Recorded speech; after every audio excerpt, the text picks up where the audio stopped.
ഒരാഴ്ചയിൽ നടന്ന വാർത്താ ചിത്രങ്ങളിലൂടെ ഒരു തിരിഞ്ഞുനോട്ടം. നമസ്കാരം, വാരാന്ത്യ വാർത്തയിലേക്ക് സ്വാഗതം. ആദ്യം പോയ വാരത്തെ പ്രധാന തലക്കെട്ടുകളിലൂടെ. പൂട്ടിയിട്ട വീട്ടിലെ കവർച്ചയിലെ പ്രതിയെ വലയിലാക്കി പോലീസ്. പ്രതി ഉടമസ്ഥന്റെ അയൽവാസി തന്നെ. വ്യവസായ സൗഹൃദ അന്തരീക്ഷത്തിൽ കേരളം ഒന്നാമത്. എല്ലാ രാജ്യങ്ങളിലും കേരളത്തിന്റെ രുചിപ്പെരുമ അറിയിക്കണമെന്നും മന്ത്രി പി രാജീവ്. സംസ്ഥാനത്തെ നീരുറവകൾ ആകെ വീണ്ടെടുക്കാൻ ആകണം. ഇത് ഭാവിയിലെ ജലസമ്പത്തിനുള്ള കരുതലാക്കണമെന്നും പി രാജീവ്.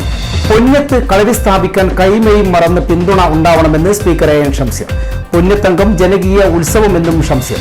സാമ്പത്തിക പ്രതിസന്ധിയുടെ പേരിൽ ജീവനക്കാരെ ആത്മഹത്യയിലേക്ക് സർക്കാർ തള്ളിവിടുന്നു. സംസ്ഥാന വ്യാപക പ്രതിഷേധവുമായി STU. അഴീക്കൽ ഹാർബറിൽ ഇതര സംസ്ഥാന തൊഴിലാളി കൊല്ലപ്പെട്ട നിലയിൽ. കൊലപാതകം കല്ലുകൊണ്ട് തലക്കിടിച്ച്. പ്രതിയെന്ന സംശയത്തിൽ ഒരാൾ പിടിയിൽ. ചോദ്യം ചെയ്യൽ പൂർത്തിയായിട്ടില്ലെന്ന് പോലീസ്. സമരപ്പന്തലിൽ വില്ലനായി എത്തി KSRTC. ഇരുമ്പ് തൂണ് തകർന്ന് തൊഴിലാളിക്ക് പരിക്ക്. ശ്വാസകോശ ചികിത്സയിൽ പുതുചരിത്രം തീർത്ത് ആസ്റ്റർ മിംസ്. രക്ഷിച്ചത് 3.5 മാസം മാത്രം പ്രായമുള്ള കുഞ്ഞിനെ. ആത്മകഥാ വിവാദത്തിൽ വീണ്ടും പ്രതികരണവുമായി EP. ആത്മകഥ 1ാം ഭാഗം ഈ മാസം തന്നെ തയ്യാറാക്കും. കേരള സ്കൂൾ ടീച്ചേഴ്സ് അസോസിയേഷൻ സംസ്ഥാന സമ്മേളനം ഫെബ്രുവരിയിൽ. സബ് ജില്ലാ സമ്മേളനങ്ങൾക്ക് തുടക്കം. ശമ്പള പരിഷ്കരണ നടപടികൾ ഉടൻ ആരംഭിക്കണം. കലക്ടറേറ്റിന് മുന്നിൽ ഫെസ്റ്റിയുടെ നേതൃത്വത്തിൽ സമരം. നോക്കാം വിശദമായ വാർത്തകൾ. വളപട്ടണം മന്നയിലെ പൂട്ടിയിട്ട വീട്ടിൽ നടന്ന കവർച്ചാ കേസിലെ പ്രതി പിടിയിൽ. മോഷണം നടന്ന വീടിന്റെ ഉടമസ്ഥനായ അഷ്റഫിന്റെ അയൽവാസിയായ ലിജീഷാണ് പിടിയിലായത്. പണവും സ്വർണവും പ്രതിയുടെ വീട്ടിൽ നിന്ന് തന്നെ കണ്ടെടുത്തു. കഴിഞ്ഞ മാസം 20-നായിരുന്നു അരി വ്യാപാരിയായ അഷ്റഫിന്റെ വീട്ടിൽ മോഷണം നടന്നത്. 1 കോടി രൂപയും 300 പവനുമാണ് കിടപ്പുമുറിയിലെ ലോക്കർ തകർത്ത് മോഷ്ടിച്ചത്. തൊഴിൽ വൈദഗ്ധ്യം പ്രയോജനപ്പെടുത്തിയാണ് ലോക്കർ തകർത്തത്. വീട്ടിലെ കട്ടിലിനടിയിൽ സ്വയം നിർമ്മിച്ച ലോക്കറിലാണ് മോഷണം മുതൽ സൂക്ഷിച്ചത്. മോഷണം നടന്നതിന് പിന്നാലെ പോലീസ് നടത്തിയ പരിശോധനയിൽ ലഭിച്ച സൂചനകളുടെ അടിസ്ഥാനത്തിൽ നടത്തിയ അന്വേഷണത്തിലാണ് പ്രതി പിടിയിലായത്. പരിശോധനയ്ക്കിടെ പോലീസ് നായ മണം പിടിച്ചു പോയത് പ്രതിയുടെ വീടിന്റെ മുന്നിലൂടെയായിരുന്നു. കഴിഞ്ഞ കുറച്ചു ദിവസമായി അഷ്റഫിന്റെ അയൽവാസിയായ ഇയാളെ പോലീസ് നിരീക്ഷിച്ചു വരികയായിരുന്നു. തുടർന്നാണ് പ്രതിയെ പോലീസ് പിടികൂടിയത്. അഷ്റഫിന്റെ വിവരങ്ങളെല്ലാം അറിയുന്ന വീടുമായി അടുത്ത ബന്ധമുള്ള ആളാണ് കവർച്ചയ്ക്ക് പിന്നിലെന്ന് പോലീസ് തുടക്കം മുതൽ തന്നെ സംശയിച്ചിരുന്നു. വീടിനകത്തു നിന്നും ലഭിച്ച CCTV ക്യാമറ ദൃശ്യങ്ങൾ ലിജീഷിന്റേതാണെന്ന് തെളിഞ്ഞിട്ടുണ്ട്. കണ്ണൂർ ACP TK രത്നകുമാറിന്റെ നേതൃത്വത്തിൽ ലിജീഷിനെ ചോദ്യം ചെയ്തു വരികയാണ്. News desk city news. വ്യവസായ സൗഹൃദ അന്തരീക്ഷത്തിൽ കേരളം രാജ്യത്ത് ഒന്നാമതാണെന്ന് വ്യവസായ വകുപ്പ് മന്ത്രി പി രാജീവ്. റെഡ്കോ ഫുഡ്സ് ഉൽപ്പന്നങ്ങളുടെ വിദേശത്തേക്കുള്ള കയറ്റുമതിയുടെ ഔപചാരിക ഉദ്ഘാടനം Kannur Mavilayi curry powder factory അങ്കണത്തിൽ നിർവഹിക്കുകയായിരുന്നു മന്ത്രി. ലോകത്ത് 139 രാജ്യങ്ങളിൽ മലയാളികൾ ഉണ്ടെന്നും അവരുടെ രുചികളിൽ കേരളത്തിന്റെ ഉൽപ്പന്നങ്ങൾ എത്തണമെന്നും മന്ത്രി പറഞ്ഞു. കേരളം തന്നെ ലോകമെങ്ങും അംഗീകരിക്കുന്ന ഒരു ബ്രാൻഡാണ് റെഡ്കോ. ഉൽപ്പന്നങ്ങൾക്ക് കേരളത്തിലെ പൊതുമേഖലാ സ്ഥാപനങ്ങളുടെ ഓൺലൈൻ പ്ലാറ്റ്ഫോം KShopee ഉപയോഗിക്കാനാകും. കേരള ബ്രാൻഡിൽ ഗുണമേന്മയും വിശ്വസ്തതയുമുള്ള കറി പൗഡറുകൾ കൂടി ഉൾപ്പെടുത്തുമ്പോൾ റെഡ്കോയ്ക്ക് മാനദണ്ഡത്തിനനുസരിച്ചുള്ള അംഗീകാരം ലഭിക്കുമെന്നും മന്ത്രി പറഞ്ഞു. കേരളം എന്നുള്ളത് ലോകമാകെ അംഗീകരിക്കുന്ന ഒരു ബ്രാൻഡാണ്. അതുകൊണ്ട് തന്നെ ഗവൺമെന്റ് കേരളത്തിൽ ഉണ്ടാക്കുന്ന ഉൽപ്പന്നങ്ങളെ പരമാവധി പ്രോത്സാഹിപ്പിക്കുന്നതിന് വേണ്ടി കേരള ബ്രാൻഡ് ഇപ്പോൾ രൂപീകരിച്ചിട്ടുണ്ട്. അതിലാദ്യത്തേത് വെളിച്ചെണ്ണയ്ക്ക് ഇപ്പോൾ കൊടുക്കുന്നുണ്ട് നന്മ. 2 ഭാഗമാണുള്ളത്. 1 ഗുണമേന്മ, 2 ധാർമ്മികത. ഗുണമേന്മ അംഗീകൃത നിയമ സംവിധാനങ്ങളാൽ സാക്ഷ്യപ്പെടുത്തുന്നതായിരിക്കും. ഉൽപ്പന്നങ്ങളെ സംബന്ധിച്ച്, ഭക്ഷ്യോൽപ്പന്നങ്ങളെ സംബന്ധിച്ചെല്ലാം സർക്കാരിൻ്റെ സംസ്ഥാന ഭാഗം യൂണിയൻ ഗവൺമെന്റിൻ്റെതാണ്. ഏജൻസികൾ വഴിയുള്ള സർട്ടിഫിക്കറ്റുകൾ അത്യാവശ്യമാണ്. സംസ്ഥാനത്ത് 1 വർഷം 1 ലക്ഷം സംരംഭകർ എന്ന ലക്ഷ്യമാണ് സർക്കാർ മുന്നോട്ട് വെച്ചത്. എന്നാൽ 2.5 വർഷം കഴിയുമ്പോൾ 3.25 ലക്ഷം സംരംഭങ്ങൾ തുടങ്ങാനായി. ഇതിൽ 1.80 ലക്ഷം സംരംഭകർ സ്ത്രീകളാണെന്നും മന്ത്രി പറഞ്ഞു. ഗുണമേന്മയും വിശ്വസ്തതയുമുള്ള ഉൽപ്പന്നങ്ങൾക്ക് വിപണിയിൽ വില പ്രശ്നമല്ല. ഓൺലൈൻ വിപണന സൗകര്യങ്ങൾ കൂടുതലായി ഉപയോഗപ്പെടുത്തണമെന്നും മന്ത്രി പറഞ്ഞു. കയറ്റുമതി ചെയ്ത ഉൽപ്പന്നങ്ങളുടെ കൺസൈൻമെന്റിന്റെ ചെക്ക് മന്ത്രി റെഡ്കോ ചെയർമാൻ M സുരേന്ദ്രന് കൈമാറി. ദുബായിലേക്ക് കയറ്റുമതിക്ക് പുതിയതായി ലഭിച്ച 2 ഓർഡറുകളും മന്ത്രിക്ക് കൈമാറി. ആദ്യഘട്ടത്തിൽ UAE-യിലേക്കും തുടർന്ന് Qatar, Saudi Arabia, Oman, Bahrain തുടങ്ങിയ മറ്റ് അറബ് രാജ്യങ്ങളിലേക്കുമാണ് കയറ്റുമതി വ്യാപിപ്പിക്കുന്നത്. ജില്ലാ panchayat president advocate K Ratnakumari അധ്യക്ഷയായിരുന്നു. പെർളശ്ശേരി ഗ്രാമപഞ്ചായത്ത് പ്രസിഡന്റ് AV ഷീബ, ജില്ലാ panchayat member P Sreedharan, RAIDCO chairman M Surendran, vice chairman K Pushpaja, ഡയറക്ടർമാരായ KK Gangadharan, Vasuthottathil, chief executive officer V Ratheesan, മുൻ MLA KK നാരായണൻ, വിവിധ രാഷ്ട്രീയ പാർട്ടി പ്രതിനിധികൾ, വ്യാപാരി വ്യവസായി ഏകോപന സമിതി അംഗങ്ങൾ, യൂണിയൻ പ്രതിനിധികൾ തുടങ്ങിയവർ സംസാരിച്ചു. News desk city news. സംസ്ഥാനത്തെ നീരുറവകൾ ആകെ വീണ്ടെടുക്കാനാകണമെന്ന് വ്യവസായ വകുപ്പ് മന്ത്രി P രാജീവ്. അഞ്ചരക്കണ്ടി ഗ്രാമപഞ്ചായത്ത് വാർഡ് 7 എക്കാലിൽ ബ്ലോക്ക് പഞ്ചായത്ത് ഫണ്ട് ഉപയോഗിച്ച് നിർമ്മിച്ച മാച്ചിറ കുളം ഉദ്ഘാടനം ചെയ്യുകയായിരുന്നു മന്ത്രി. സംസ്ഥാനത്തെ നദികളും നീരുറവകളും സംരക്ഷിച്ച് കുടിവെള്ള ലഭ്യത ഉറപ്പാക്കണമെന്നും മന്ത്രി പറഞ്ഞു. വെള്ളം വലിയ വ്യവസായമായി മാറിക്കൊണ്ടിരിക്കുകയാണ്. 245 കോടിയുടെ കുപ്പിവെള്ളം കേരളം വാങ്ങുന്നുണ്ടെന്നും സംസ്ഥാനത്തെ നദികളും നീരുറവകളും സംരക്ഷിച്ച് കുടിവെള്ള ലഭ്യത ഉറപ്പാക്കണമെന്നും മന്ത്രി പറഞ്ഞു. വെള്ളവും ഇപ്പോൾ വലിയ വ്യവസായമായി രാജ്യത്താകെ മാറിക്കൊണ്ടിരിക്കുന്നുണ്ട്. നമുക്ക് നമ്മുടെ നീരുറവകളാകെ വീണ്ടെടുക്കാൻ ഈ പദ്ധതി സഹായകരമാകട്ടെ. ചെറിയ മീൻകുഞ്ഞുങ്ങളെ കണ്ടു ഞാൻ. ഇനി മത്സ്യം വളർത്താൻ നിങ്ങൾ ഉദ്ദേശിക്കുന്നുണ്ടോ എന്നറിയില്ല. ഉണ്ടോ? ഇല്ല. അപ്പോൾ നല്ല രീതിയിൽ ഇത് തുടക്കമെല്ലാം നന്നായിരിക്കും. കുറെ കഴിയുമ്പോൾ പിന്നെ വായല് കിട്ടി ചീത്തയായി പോകാൻ പാടില്ല. അപ്പം അത് ഞാൻ തന്നെ ഞങ്ങളുടെ അവിടെയൊക്കെ ഈ തോട് എല്ലാം ക്ലിയർ ആക്കി കഴിയുമ്പോൾ 1 കോടിയൊക്കെ ചെലവഴിക്കുക. ശരിക്കും ഒരു മാസത്തിലൊരു ദിവസം ഇവിടുത്തെ എല്ലാവരും കൂടി ഈ കുളത്തിന്റെ കരയിലൊരു വർത്താനം. ഇപ്പൊ സ്റ്റേജ് മൈക്കൊന്നും വേണ്ട, അങ്ങനെ വർത്താനം പറഞ്ഞിട്ട് വല്ല പായലോ ഇതൊക്കെ ഉണ്ടെങ്കിൽ അങ്ങ് എടുത്ത് കടയും ചെയ്യാം. അപ്പൊ പിന്നെ ഫണ്ട് മാറ്റി വയ്ക്കണ്ട, നല്ല വൃത്തിയായിട്ട് എന്നും കുളം കിട്ടും. അപ്പൊ കുളം ഉദ്ഘാടനം ചെയ്ത ആൾ ആരാണ് എന്ന് പായലും അഴുക്കുമൊക്കെ അടിഞ്ഞു കിടന്ന് നാളെ ആരും ചോദിക്കാൻ ഇടവരുത്തരുത്.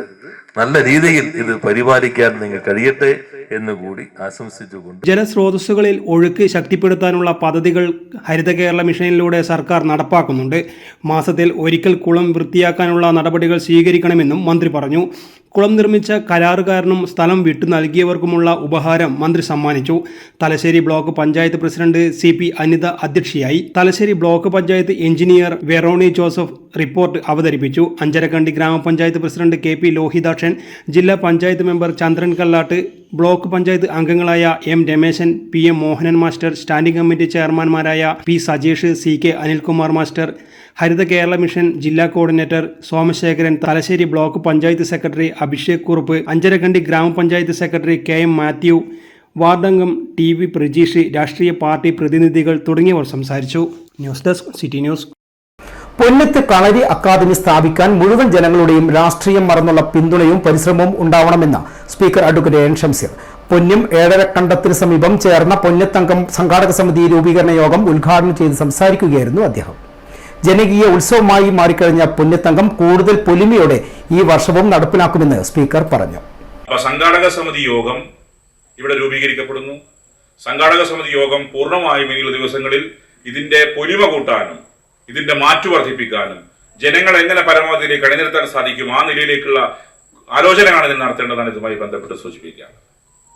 രണ്ടാമത്തെ ഭാഗം, സംസ്ഥാന സർക്കാർ കളരി അക്കാദമിക്ക് വേണ്ടി ഓൾറെഡി ബജറ്റിൽ പണം വകയിരുത്തി. പിന്നെ കളരി അക്കാദമി യാഥാർത്ഥ്യമാക്കണം. ഇവിടെ ബജറ്റിൽ പണം വകയിരുത്തിയ നിങ്ങൾ മനസ്സിലാക്കേണ്ട കാര്യം അത് തന്നാ തന്നെ അങ്ങ് വന്നോളുമെന്ന ധാരണ നമുക്ക് ആർക്കുണ്ടാകാൻ പാടില്ല. വകയിരുത്തപ്പെട്ട പണം എങ്ങനെ വിനിയോഗിച്ച് കളരി അക്കാദമി സ്ഥാപിക്കാം, അതിൽ നല്ലതുപോലെ നമുക്കെല്ലാം യോജിച്ച് പ്രവർത്തിക്കാൻ സാധിക്കണം എന്നുള്ളത്. കളരി അക്കാദമി യാഥാർത്ഥ്യമാകുമ്പം ഈ പ്രദേശം ആകെ മാറും. ഇതിന്റെ ഗുണഭോക്താക്കൾ പുണ്യക്കാരാണ്. ഇതിന്റെ ഗുണഭോക്താക്കൾ കതിരൂർ പഞ്ചായത്തുകാരാണ്. ഇവിടെ അനുബന്ധമായി മറ്റ് സംവിധാനങ്ങൾ നമുക്ക് തുടങ്ങാൻ പറ്റും. അപ്പൊ അങ്ങനെ എല്ലാ തലത്തിലും നാടിന്റെ സമഗ്ര പുരോഗതിക്കാണ് കളരി അക്കാദമി സ്ഥാപിക്കാൻ ശ്രമിക്കുന്നത്. പൊന്നത്തെ കളരി അക്കാദമിക്ക് വേണ്ടി ഞങ്ങൾ മുൻകൈ എടുക്കുന്നത് അതിൽ ജനങ്ങൾ രാഷ്ട്രീയം മറന്ന് നമ്മളുമായി സഹകരിക്കണം എന്നാണ് സൂചിപ്പിക്കുന്നത്. പൊന്യത്ത് കളരി അക്കാദമി യാഥാർത്ഥ്യമാക്കാനുള്ള പരിശ്രമത്തിലാണെന്നും ഇതിന് എല്ലാ വിഭാഗം ജനങ്ങളുടെയും പിന്തുണ ഉണ്ടാവണമെന്നും സ്പീക്കർ അഭ്യർത്ഥിച്ചു. കളരി അക്കാദമിക്കായി സ്ഥലം വിട്ടു നൽകുന്നവർ നാടിന്റെ വികസനത്തിൽ പങ്കാളികളാവുകയാണ്.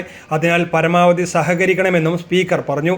കളരി അക്കാദമി യാഥാർത്ഥ്യമായാൽ നാടിന്റെ മുഖച്ഛായ മാറും. ഇത് നാട്ടുകാർക്ക് നേട്ടമുണ്ടാവുമെന്നതിനാൽ എല്ലാവരുടെയും കൂട്ടായ പരിശ്രമം വേണമെന്ന് അദ്ദേഹം ചൂണ്ടിക്കാട്ടി.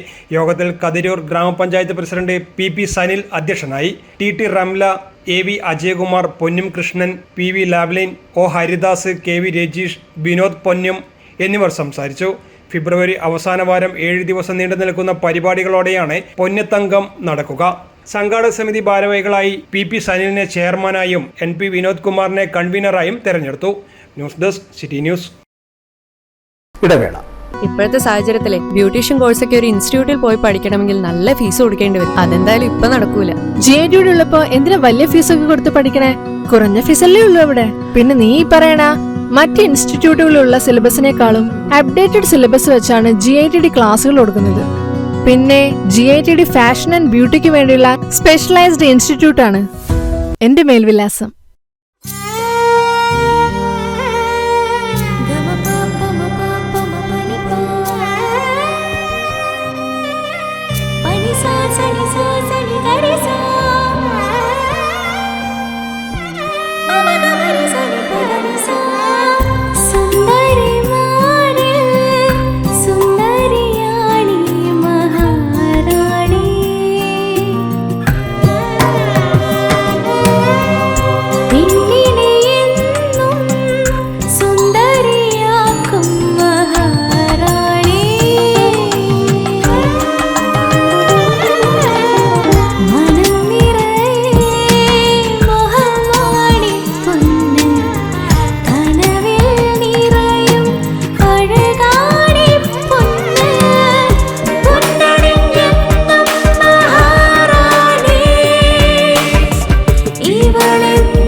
Maharani Jewellers, Bank Road, Kannur, AVK Nair Road, Talasheri, MO Road, Thrissur. വാർത്തകളിലേക്ക്. സാമ്പത്തിക പ്രതിസന്ധിയുടെ പേര് പറഞ്ഞ് സംസ്ഥാനത്തെ പൊതുമേഖലാ സ്ഥാപനങ്ങളെ തകർത്ത് ജീവനക്കാരെ ആത്മഹത്യയിലേക്ക് നയിക്കുന്ന സമീപനമാണ് സംസ്ഥാന സർക്കാർ സ്വീകരിക്കുന്നതെന്ന് STU ദേശീയ vice president MA Karim. Public sector employees confederation STU നേതൃത്വത്തിൽ സംസ്ഥാന വ്യാപകമായി സംഘടിപ്പിച്ച കരിദിനത്തിന്റെ ഭാഗമായി കണ്ണൂർ ഹാൻഡ്വീവ് മേഖലാ ഓഫീസിന് മുന്നിൽ നടത്തിയ ധർണ ഉദ്ഘാടനം ചെയ്ത് സംസാരിക്കുകയായിരുന്നു അദ്ദേഹം. നമ്മുടെ രാജ്യത്ത് ഉണ്ടായിട്ടുള്ള നിയമത്തിന് വിധേയമായി അല്ലെങ്കിൽ നിയമത്തിന്റെ അടിസ്ഥാനത്തിൽ വീടി എന്ന് പറയുന്നത് ഇപ്പോൾ പുകവലി നിരോധിച്ചതുകൊണ്ട് തന്നെ ആ വ്യവസായം തകർന്നു. ഹാൻഡ്ലൂം എന്ന് പറയുന്നത് നമ്മുടെ രാജ്യത്തെ സംബന്ധിച്ച് നമ്മുടെ ഇന്ത്യയിലെ പ്രത്യേകിച്ച് ഈ കണ്ണൂരിന്റെ ഹാൻഡ്ലൂമിനാണ് അന്താരാഷ്ട്ര മാർക്കറ്റിൽ പോലും ഏറ്റവും കൂടുതൽ അംഗീകാരമുള്ളത്. ഇപ്പൊ കണ്ണൂരിന്റെ ഹാൻഡ്ലൂം എന്ന് പറഞ്ഞാൽ ലോകത്തിന്റെ എല്ലാ ഭാഗത്തും വളരെ വലിയ അംഗീകാരമുള്ള അങ്ങനെയുള്ള ഒരു പരമ്പരാഗത വ്യവസായത്തിന് പരിപോഷിപ്പിക്കുക, അതിനെ സംരക്ഷിക്കുക എന്നതാണ് ഈ സ്ഥാപനം കൊണ്ട് ഉദ്ദേശിച്ചത്. പക്ഷേ വിപരീത ഫലം എന്ന് പറയട്ടെ, ആയിരക്കണക്കിന് കൈത്തറി തൊഴിലാളികൾ ഇവിടെ ഇന്ന് പട്ടിണിയില്ല. ആ കൈത്തറി തൊഴിലാളികളെ സംരക്ഷിക്കുന്നതിന് വേണ്ടി ഈ സ്ഥാപനം ഒന്നും ചെയ്യാൻ കഴിയും. മാത്രമല്ല, ഈ സ്ഥാപനത്തെ നെഞ്ചോടെ വളരെ ആത്മാർത്ഥമായി ജോലി ചെയ്തുകൊണ്ടിരിക്കുന്ന ഇവിടുത്തെ ജീവനക്കാർക്ക് 4 മാസമായിട്ട് ശമ്പളം ലഭിച്ചില്ല എന്ന് മാത്രമല്ല, 5ാമത്തെ മാസം കടന്നിരിക്കുക. ട്രാക്കോ കേബിൾ കമ്പനിയിൽ കഴിഞ്ഞ 11 മാസങ്ങളായി ശമ്പളം ലഭിക്കാത്തതിലും സർക്കാർ പ്രഖ്യാപിച്ച പാക്കേജുകൾ നടപ്പിലാക്കാത്തതിലും മനംതൊന്ത് ഇരുമ്പനം യൂണിറ്റിലെ ഉണ്ണി എന്ന ജീവനക്കാരൻ ജീവനൊടുക്കിയ സംഭവത്തിൽ പ്രതിഷേധിച്ചും ഹാൻഡ്വീവ് ഉൾപ്പെടെയുള്ള പൊതുമേഖലാ സ്ഥാപനങ്ങളിൽ ശമ്പളവും ആനുകൂല്യങ്ങളും കൃത്യമായി നൽകുക, പൊതുമേഖലാ ജീവനക്കാരുടെ ജീവൻ രക്ഷിക്കുക, ഉണ്ണിയുടെ മരണത്തിന് കാരണക്കാരായവരെ കണ്ടെത്തി കടുത്ത ശിക്ഷ നൽകുക എന്നീ ആവശ്യങ്ങൾ ഉന്നയിച്ചായിരുന്നു പൊതുമേഖലാ സ്ഥാപനങ്ങളിൽ കരിദിനമായി ആചരിച്ചത്. STU ജില്ലാ പ്രസിഡന്റ് ആലിക്കുഞ്ഞ് പന്നിയൂർ അധ്യക്ഷനായി. ജില്ലാ general secretary CP Kunhahammed, PP Nasar, P Hamza Haji, PK Muhammad, VKC Majeed, Palakkal Alavi, KP Ameer, TK Hussain എന്നിവർ നേതൃത്വം നൽകി. News desk city news. അഴീക്കലിൽ ഇതര സംസ്ഥാന തൊഴിലാളിയെ മരിച്ച നിലയിൽ കണ്ടെത്തി. ഒറീസ സ്വദേശി രമേശ് ദാസ് ആണ് കൊല്ലപ്പെട്ടത്. അഴീക്കൽ ഹാർബറിനടുത്ത് ഫിഷറീസ് ടെക്നിക്കൽ ഹൈസ്കൂളിന് സമീപം നിർമ്മാണം നടക്കുന്ന ഫിഷറീസ് വകുപ്പിന്റെ കെട്ടിടത്തിലാണ് മൃതദേഹം കണ്ടെത്തിയത്. നിർമ്മാണത്തിലിരിക്കുന്ന കെട്ടിടത്തിന് സമീപം തലയിൽ കല്ല് വീണ നിലയിലാണ് മൃതദേഹം കണ്ടത്. ഹാർബർ സൈറ്റ് എഞ്ചിനീയറാണ് മൃതദേഹം ആദ്യം കണ്ടത്. ഇദ്ദേഹമാണ് തൊട്ടടുത്ത കോസ്റ്റൽ പോലീസിൽ വിവരം അറിയിച്ചത്. തുടർന്ന് കോസ്റ്റൽ പോലീസും വളപട്ടണം പോലീസും സ്ഥലത്തെത്തി. ഡോഗ് സ്ക്വാഡും വിരലടയാള വിദഗ്ധരും ഫോറൻസിക് സംഘവും സ്ഥലത്തെത്തി. കോസ്റ്റൽ പോലീസിന്റെ 100 മീറ്ററിനകത്താണ് മൃതദേഹം കണ്ടത്. നിർമ്മാണത്തിലിരിക്കുന്ന കെട്ടിടത്തിന് സമീപം തലയിൽ കല്ല് വീണ നിലയിലാണ് മൃതദേഹം ഉണ്ടായിരുന്നത്. രാവിലെ 10 മണിയോടെയാണ് മൃതദേഹം കണ്ടെത്തിയത്. പോലീസ് സ്ഥലത്തെത്തി സംഭവത്തെക്കുറിച്ച് അന്വേഷണം ആരംഭിച്ചിട്ടുണ്ട്. കൊലപാതകമെന്ന് സംശയിക്കുന്നതായും പോലീസ് പറഞ്ഞു. മൃതദേഹത്തിൽ നിന്നും 2 സിം കാർഡുകൾ മാത്രമാണ് കിട്ടിയിട്ടുള്ളത്. മൊബൈൽ കണ്ടെത്താനായില്ല. Police commissioner Ajith Kumar, special branch DYSP Baby John, Valapattanam inspector TP Sumesh തുടങ്ങിയവരുടെ നേതൃത്വത്തിൽ വൻ പോലീസ് സംഘമാണ് സ്ഥലത്തെത്തിയത്. മണം പിടിച്ച പോലീസ് നായ ഹാർബറിനുള്ളിൽ കയറിയ ശേഷം പടിഞ്ഞാറ് ഭാഗത്തെ പെട്ടിക്കട വരെ ഓടി. അഴീക്കലിലെ അരുംകൊല പ്രതിയെന്ന സംശയത്തിൽ ഒഡീഷ സ്വദേശി പിടിയിൽ. ഒഡീഷ സ്വദേശിയായ മത്സ്യത്തൊഴിലാളിയെ തലയിൽ കല്ലിട്ട് ക്രൂരമായി കൊലപ്പെടുത്തിയ കേസിലാണ് കൂട്ടാളി മംഗളൂരിൽ പിടിയിലായത്. ബാന്ദ്ര ജില്ലയിലെ മംഗുമാലിക്കിനെയാണ് വളപട്ടണം പോലീസ് പിടികൂടിയത്. അഴീക്കൽ ഫിഷിംഗ് ഹാർബർ കേന്ദ്രീകരിച്ച് മത്സ്യബന്ധനത്തിനായി ബോട്ടിൽ പോയിരുന്ന ഇയാൾ അനധികൃത മദ്യവിൽപ്പനയും നടത്തിയിരുന്നു. ഇതുമായി ബന്ധപ്പെട്ട തർക്കമാണ് സഹപ്രവർത്തകന്റെ കൊലപാതകത്തിലെത്തിയതെന്ന് പോലീസ് സംശയിക്കുന്നു. ഹാർബറിലെ ഇതര സംസ്ഥാനക്കാരായ മത്സ്യത്തൊഴിലാളികളെ ചോദ്യം ചെയ്തതോടെയാണ് മംഗു മാലിക്കിനെ കുറിച്ചുള്ള വിവരം പോലീസിന് ലഭിച്ചത്. മത്സ്യത്തൊഴിലാളിയായ ഒഡീഷ സ്വദേശി മാങ്കുൽ നായിക് സ്ഥലത്തു നിന്നും മുങ്ങുകയായിരുന്നു. നേരത്തെ അഴീക്കൽ ഹാർബറിൽ കൊല്ലപ്പെട്ട രമേഷ് ദാസിന്റെ ഒപ്പം ഇയാൾ മത്സ്യബന്ധന ജോലി ചെയ്തിരുന്നു. ഈ സംശയത്താലാണ് വളപട്ടണം പോലീസ് ഇൻസ്പെക്ടർ TP സുമേഷിന്റെ നേതൃത്വത്തിൽ മംഗളൂരു ഹാർബർ കേന്ദ്രീകരിച്ച് അന്വേഷണം നടത്തിയത്. ചൊവ്വാഴ്ച രാവിലെയാണ് അഴീക്കൽ ഹാർബറിന് സമീപം നിർമ്മാണത്തിലിരിക്കുന്ന കെട്ടിടത്തിനകത്ത് നിന്നും ഒഡീഷ സ്വദേശിയായ മത്സ്യത്തൊഴിലാളിയായ രമേഷ് ദാസിനെ ചോരയിൽ കുളിച്ച നിലയിലുള്ള മൃതദേഹം കണ്ടെത്തിയത്. തലയിൽ കല്ലിടിച്ചു കൊലപ്പെടുത്തിയതിനെ തുടർന്ന് മുഖം ചതഞ്ഞരഞ്ഞ നിലയിലായിരുന്നു. അതീവ വികൃതമായിട്ടായിരുന്നു മൃതദേഹം കണ്ടെത്താനായത്. കൊല നടത്താൻ ഉപയോഗിച്ച കല്ലും സമീപത്തു നിന്നും കണ്ടെത്തിയിരുന്നു. മൃതദേഹത്തിനടുത്ത് നിന്ന് കിട്ടിയ ഫോണിലെ സിം കാർഡ് സൈബർ പോലീസ് പരിശോധിച്ചപ്പോൾ മംഗളൂരിൽ നിന്നെടുത്തതാണെന്ന് വ്യക്തമായിരുന്നു. മരിച്ചയാൾ മംഗളൂരു തുറമുഖത്ത് ജോലി ചെയ്തതായി പോലീസ് അന്വേഷണത്തിൽ വ്യക്തമായിട്ടുണ്ട്. കണ്ണൂർ ACP TK രത്നകുമാറിന്റെ നേതൃത്വത്തിൽ വളപട്ടണം പോലീസ് ഇൻസ്പെക്ടർ TP സുമേഷിന്റെ നേതൃത്വത്തിലുമാണ് അന്വേഷണം നടത്തിയത്. വളരെ വേഗം തന്നെ സ്ഥലത്തു നിന്ന് മുങ്ങിയ രമേഷ് ദാസിന്റെ കൂട്ടാളിയായ മംഗു മാലിക്കാണ് കൃത്യം നടത്തിയതെന്ന് പോലീസ് തിരിച്ചറിയുകയായിരുന്നു. പ്രതിയെ വളപട്ടണം പോലീസ് സ്റ്റേഷനിലെത്തിച്ച് കൂടുതൽ ചോദ്യം ചെയ്തതിനു ശേഷം അറസ്റ്റ് രേഖപ്പെടുത്തും. City news, Kannur. സമരപ്പന്തലിനുള്ളിൽ KSRTC ബസ് കുടുങ്ങി. മുന്നോട്ടെടുത്ത ബസിന്റെ കാരിയർ കുടുങ്ങി പന്തൽ പൊട്ടി ജോലിക്കാരന് വീണ് പരിക്കേറ്റു. LDFന്റെ കണ്ണൂർ ഹെഡ് പോസ്റ്റ് ഓഫീസ് ധർണക്കായി ഒരുക്കിയ പന്തലാണ് അപകടത്തിന് കാരണമായത്. നഗരമധ്യത്തിലാണ് റോഡ് കയ്യേറി ഇരുമ്പ് ഗാർഡുകൾ ഉപയോഗിച്ച് പന്തൽ തീർത്തിട്ടുള്ളത്. അപകടം നടന്നതോടെ LDFന്റെ ധർണയും പന്തലും ചർച്ചാ വിഷയമായി. സമരം ചെയ്യാൻ എല്ലാവർക്കും അവകാശമുണ്ട്. എന്നാൽ പട്ടാപകൽ റോഡ് കയ്യേറി ഇരുമ്പ് ഗാർഡുകൾ ഉപയോഗിച്ച് സമരത്തിനായി പന്തൽ തീർക്കുക, അതും വാഹനങ്ങൾ കടന്നു പോകുന്ന വഴിയിൽ. ഇവിടെയാണ് KSRTC ബസ് സുഗമമായി കടന്നു പോകുമെന്ന് കരുതി ബസ് ഡ്രൈവർ ശ്രദ്ധിച്ച് മുന്നോട്ട് എടുക്കുന്നതിനിടയിൽ പന്തൽ പൊട്ടി അപകടം നടന്നത്. പന്തലിന് മുകളിൽ ഉണ്ടായിരുന്ന ജോലിക്കാരൻ വീഴുകയും ചെയ്തു. കണ്ണൂർ നഗരത്തിൽ ബുധനാഴ്ച 1 മണിയോടെയായിരുന്നു സംഭവം.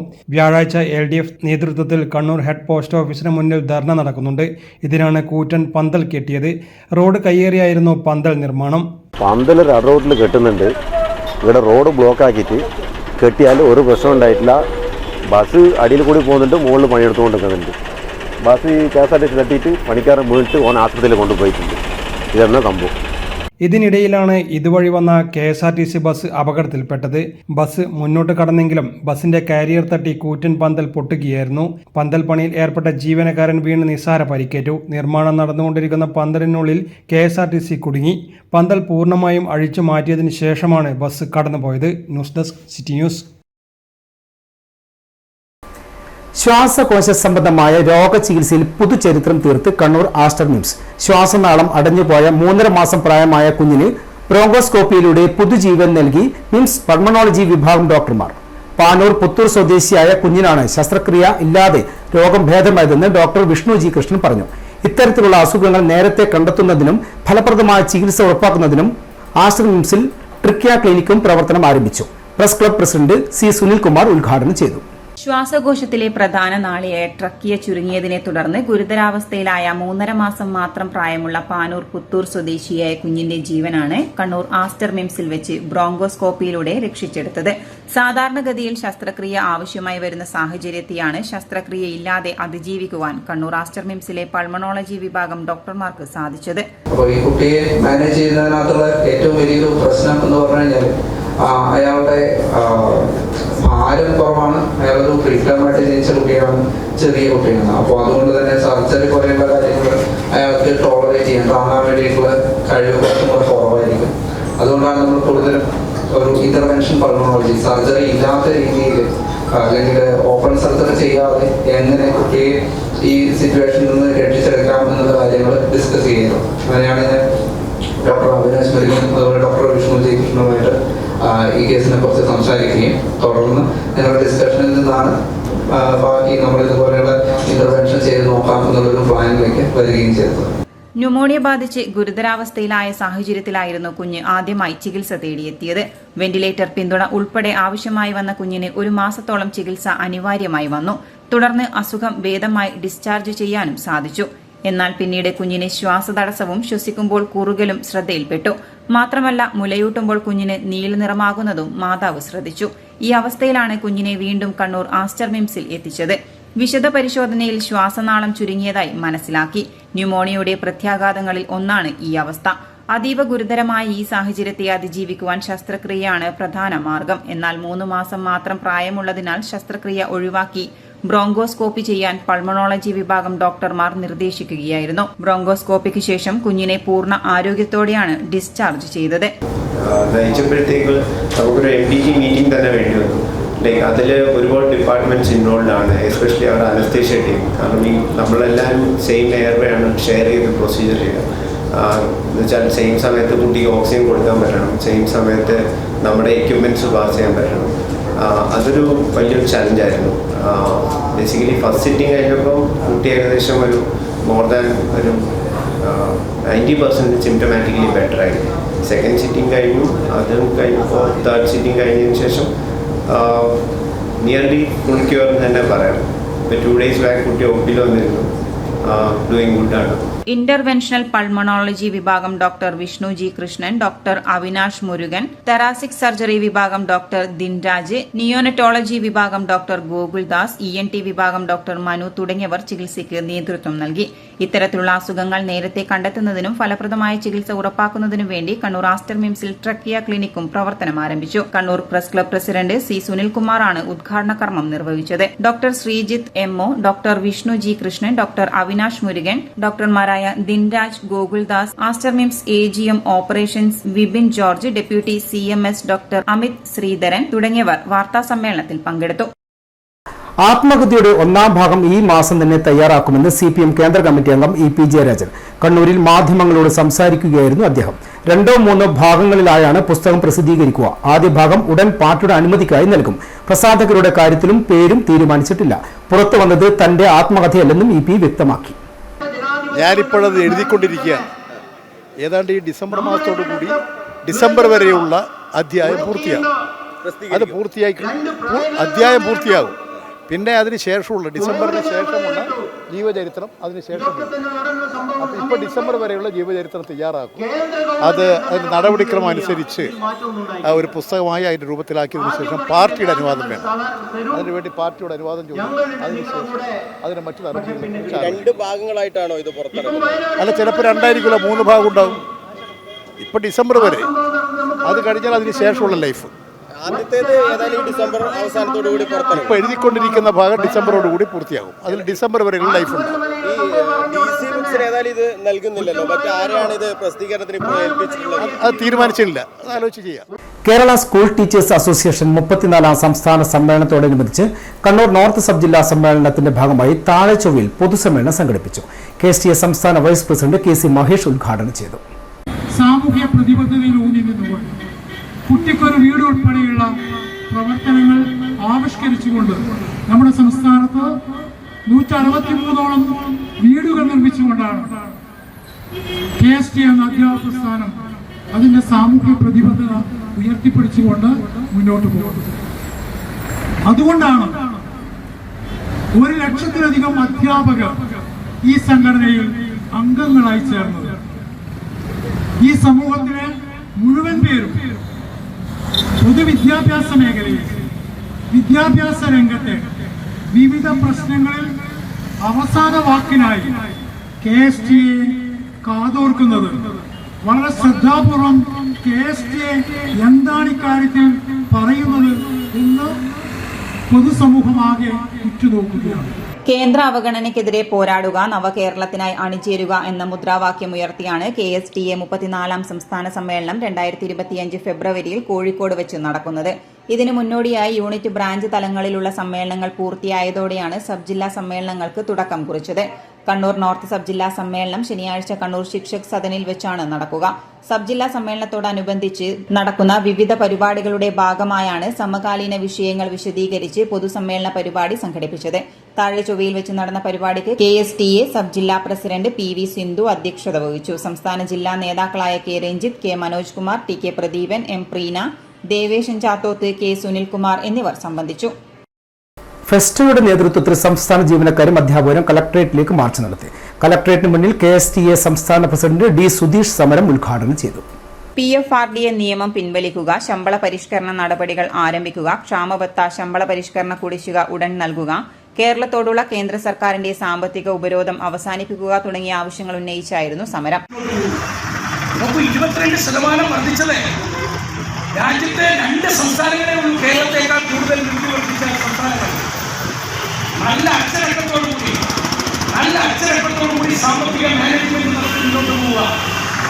അപ്പോൾ ഉറച്ചു വിശ്വസിക്കാം, ഒരു കാലത്തും കേരളത്തിലെ ജീവനക്കാരനെ വഞ്ചിക്കുകയോ കബളിപ്പിക്കുകയോ പറ്റിക്കുകയോ ചെയ്തിട്ടില്ല ജനാധിപത്യ ഗവൺമെന്റ്.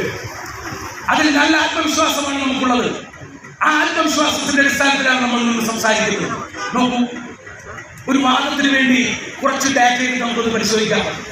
ഫെസ്റ്റോ ജില്ലാ പ്രസിഡന്റ് K ശശീന്ദ്രൻ അധ്യക്ഷത വഹിച്ചു. NGO യൂണിയൻ സംസ്ഥാന സെക്രട്ടേറിയറ്റ് അംഗം AM സുഷമ, ഫെസ്റ്റോ ജില്ലാ സെക്രട്ടറി PP സന്തോഷ് കുമാർ, ജില്ലാ ട്രഷറർ K ഷാജി എന്നിവർ സംസാരിച്ചു. ഇതോടെ വാരാന്ത്യം പൂർണ്ണമാകുന്നു. നമസ്കാരം.